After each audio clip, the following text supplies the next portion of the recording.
كنتِ محجبة وقلعتِ الحجاب؟ كنتِ منتقبة وقلعتِ النقاب؟ صاحباتِك كتير قلعوا الحجاب وبقيتِ خايفة على نفسِك؟ أنتِ نفسِك ناوية تقلعيه أو دماغِك بتوزِّك؟ الحلقة دي ليكِ. السلام عليكم، إزيكم؟ أهلًا بيكم في الحلقة ال26 من ليه الحجاب. أول حاجة ضروري جدًا ترجعي تشوفي الحلقات اللي فاتت من السلسلة، هتلاقيهم على فيسبوك وإنستجرام ويوتيوب وكل حتة، وكمان الحلقات كلها قصيرة مش مكملين 5 دقايق تقريبًا، فيعني ما عندكيش حاجة. لو أنتِ بتسمعيني دلوقتي وقلعتِ الحجاب أو النقاب يعني، لما أقول حجاب أنا أقصد حجاب أو نقاب عشان ما تكونيش أنتِ منتقبة وفاكرة الكلام مش ليكِ، لأ الكلام ليكِ برضه، بس أنا باقول حجاب بس تسهيلًا بدل ما أقعد أقول حجاب ونقاب، فهاقول حجاب بس تمام؟ المهم لو أنتِ بتسمعيني دلوقتي وقلعتِ الحجاب فال5 حاجات دي حصلت معاكِ. أولًا كنتِ خايفة جدًا من الخطوة ومش مرتاحة، وأول مرة قلعتيه فيها كنتِ مرعوبة قبلها. ثانيًا كل ما تشوفي صورِك بالحجاب أو حتى وأنتِ بتلبسي الإسدال عشان تيجي تصلي، في حاجة من جواكِ بتتضايق، مش مبسوطة باللي أنتِ فيه. ثالثًا قعدتِ شوية حاسة إنِك عريانة، إيه ده أنا شعري باين، أنا جسمي باين، وتبقي ماشية في الشارع حاسة الناس باصة عليكِ، وابتديتِ تتعودي وحيائِك اتكسر. رابعًا لمّا الناس شافوكِ فرحوا بيكِ أوي،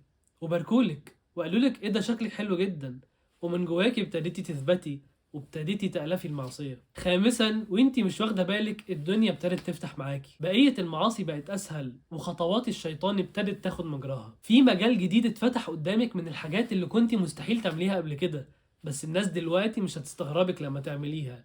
فالدنيا فتحت جامد. ال5 حاجات دول أكيد حصلوا معاكِ أو أغلبهم على الأقل، وهادّيكِ مثال واقعي لقصة حقيقية حصلت. بنت مسلمة كانت ماشية في طريق ربنا، وكانت لابسة النقاب، وكانت حافظة القرآن ما شاء الله، وكانت بتدرس علم شرعي، وكان عندها صُحبة، وكانت ماشية في الطريق، وفجأة قلعت النقاب، وبعدين بطّلت تحفظ قرآن، وبطّلت تدرس علم شرعي، وبطّلت الصُحبة اللي كانت معاها من البداية، وابتدت تلبس بنطلونات ضيّقة، وابتدت تبيّن شعرها، ووصل بيها الحال إنها بقت تقعد في قعدات مختلطة وهزار وضحك. دي قصة حقيقية. قلعِك الحجاب مش بس معناه إنِك عرّيتِ جسدِك، أنتِ عرّيتِ إيمانِك. ولو كنتِ بتاخدي 10 ذنوب وأنتِ بحجابِك، فأنتِ دلوقتي شِلتِ حاجة مهمة جدًا كانت حامياكِ، وذنوبِك دلوقتي بقت مضاعفة، وبالتالي بقينا عُرضة أكتر للذنوب وللشيطان. أنتِ كده صعّبتيها على نفسِك أكتر مش سهّلتيها.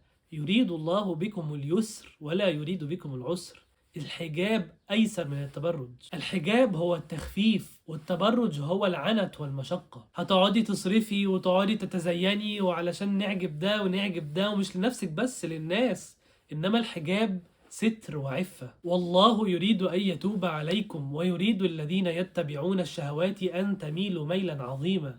يريد الله أن يخفف عنكم وخلق الإنسان ضعيفا. والانتكاس ده حصل بسبب من 3، اسمعيهم كويس واحفظيهم علشان لو انت لسه ما خدتيش الخطوة تاخدي بالك وتصحصحي لنفسك. ال3 حاجات دول على سبيل المثال مش الحصر بس هم أشهر حاجات. أول سبب ما شكرناش نعمة ربنا علينا، نعمة الطاعة ونعمة الإيمان ربنا اداها لنا، وده رزق ونعمة يجب أن نشكر ربنا عليها. ما شكرناش النعمة دي وما حافظناش عليها وقدرناها، ولما ربنا رأى عدم شكرنا للنعمة دي وعدم تقديرنا ليها مش مهتمين أصلا نزعها مننا. زي ما ربنا قال وإن تتولوا يستبدل قوما غيركم ثم لا يكونوا أمثالكم. ربنا استبدلك باللي لما يرزقها الإيمان والطاعة تحافظ عليه وتقدره. السبب التاني هو العجب. ابتديتي تحسي بنفسك، ابتديتي تقللي من غيرك لما لقيتي نفسك بتعملي حاجة وهو مش بيعملها، ابتدى الكبر يدخل شوية. وأول ما نشوف نفسنا كويسين بالسلامة. إبليس لما تكبر حصل له إيه؟ بالسلامة اتطرد.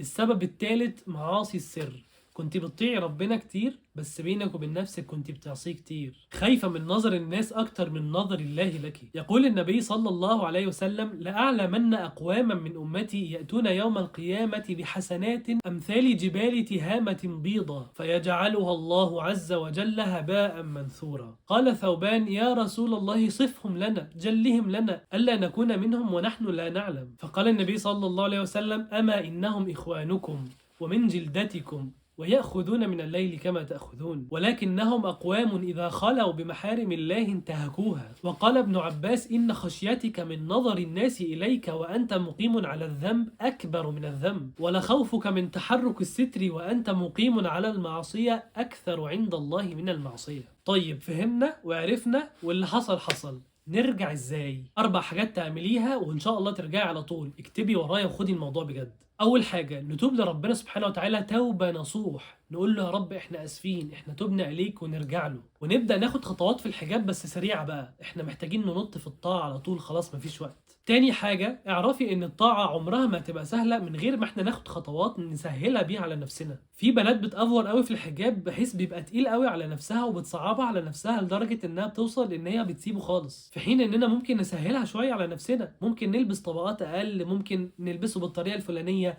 ولو ما عندكيش خبرة في الموضوع ده ممكن تستشيري بنت سباكي في الطريق. تالت حاجة صعب قوي نصبر على طاعة طول ما احنا مش بندعي ان ربنا يصبرنا عليها ويثبتنا عليها. تفتكري مين اكتر واحد هو ثابت في الدين وعمره مش متزعزع وايمانه مستقيم؟ النبي صلى الله عليه وسلم. تخيلي النبي صلى الله عليه وسلم كان بيدعي بالثبات، كان بيسأل اللهم يا مقلب القلوب ثبت قلبي على دينك، كان بيدعي بالثبات.